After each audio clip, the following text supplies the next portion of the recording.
Bury me, everyone. Today I'm going to do a quick spell walkthrough sort of thing. I'm not actually going to perform the spell, I'm just going to basically explain it. And the reason I'm not going to perform it is I don't have all the ingredients, and the ingredients that I do have are being used for other spells. And this is going to be protecting an object, which is not really like protecting a person, but it can be like protecting a person. I have two spells in this book. One is for protecting people, one is protecting for objects. And this is a lot like what you do to a Book of Shadows when you bless it, is you don't want anyone else to see it, basically. Or be able to, like, you don't want someone who's going to use your book for bad purposes, for negative reasons, to be able to get to it and find something in it that they can use negatively. Or find a spell that's currently being used for a good reason and undo it. Because if they have the words, they can undo it. But protecting an object, and I'm doing a couple spells today. One is this one, which is protection for an object. Next is going to be sealing a book, or sealing the book is the name of the spell, and then protection of a witch. So protection of an object, sealing the book, and protection of a witch. And this is basically just a bunch of protection magic, which is one of my specialties, and I'm going to explain that one later too. Ingredients you're going to need is 1 white candle, 1 sage stick, and then the object that you're protecting. You can add or subtract ingredients. You could do it with multiple objects, you could do it with multiple candles, or do it like 1 candle for every object, or you could take away the entire candle and use something else if you're unable to use candles. A good substitute for candle magic I've always found is either poppet or ribbon magic. And I'm going to do some other videos later on different types of magic and whatever. But you need the candle, sage stick, and object. I think I only have written this spell, because it does, most of my spells in here have the instructions, this one doesn't, but I think I can remember it. Obviously light your candle, light your sage stick, and you're going to want to hold your object in the smoke of the sage, or over the flame of your candle. I suggest in the smoke of the sage, because you don't want to burn yourself holding your object, or you don't want to burn the object itself over the flame. And the chant you repeat 3 to 13 times. I think it says 12, but 3 to 13. And the reason 3 to 13 is those are the main magical numbers. That's why most covens either start at 3 members and usually end to about 13. For normal covens, for an average coven size is 3 to 13.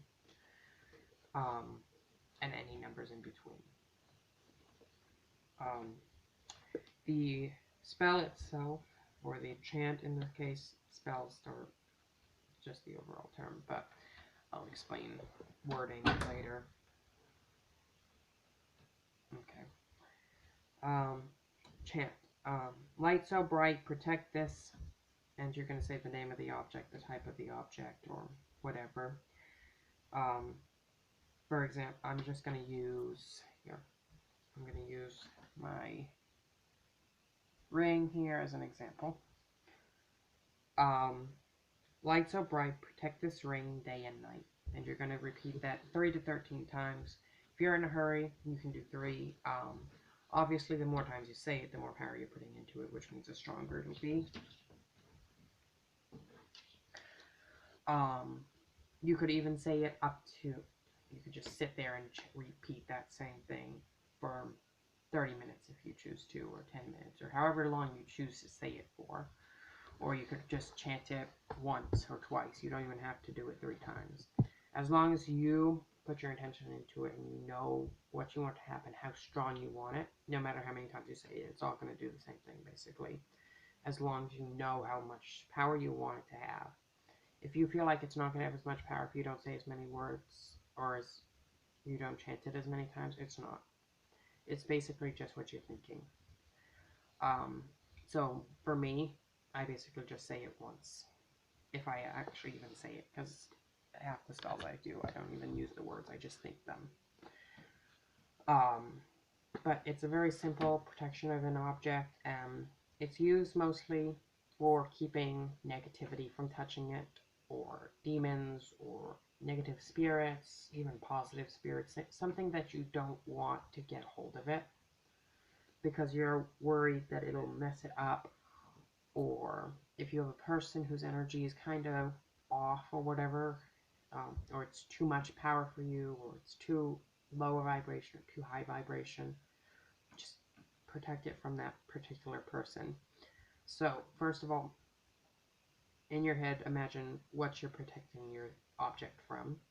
When you're doing this, if you don't know what you're protecting it from, neither's the spell. It's just going to keep everything away from it, except for the person who cast it, which would be you.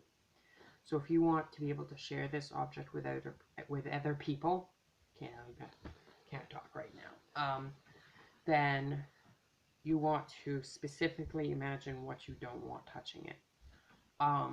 And generally you just don't want negativity to touch something, so for a general idea, you just don't want anyone with negative energy on them to be able to touch it, or a certain amount of it. First, picture a dark cloud in your head that's trying to reach out and grab your object. Then, as you're saying the spell, picture your object glowing lighter and lighter and lighter and pushing those dark clouds away until nothing can touch it, because the bubble around that object is so big and only light can touch it. And you want to specifically remember that light can touch it. So you want to have something that is light or someone that is light walking over it and touching your object. So you can show that light will touch it, dark will not. Light will, not dark. But yeah, that's all I'm doing for the protection of an object spell. If you have any video requests or any spells or anything that you do want to know about, just message me or comment in the video description or comment section. You know what I mean. And I will see if I can, or see if I have something that will help, or a spell that'll help, or whatever. But yeah, till next time, guys. Blessed be.